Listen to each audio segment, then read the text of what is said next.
He confessed to everything, but investigators already knew his biggest secret. Ivan Boesky thought he was untouchable.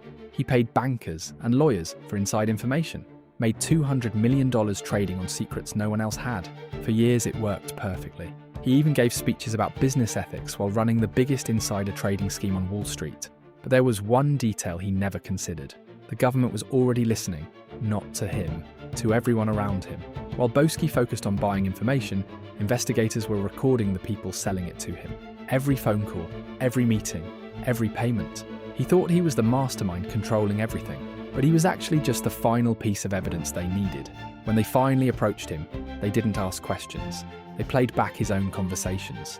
His confession wasn't about saving himself. It was about realizing he was never really in control.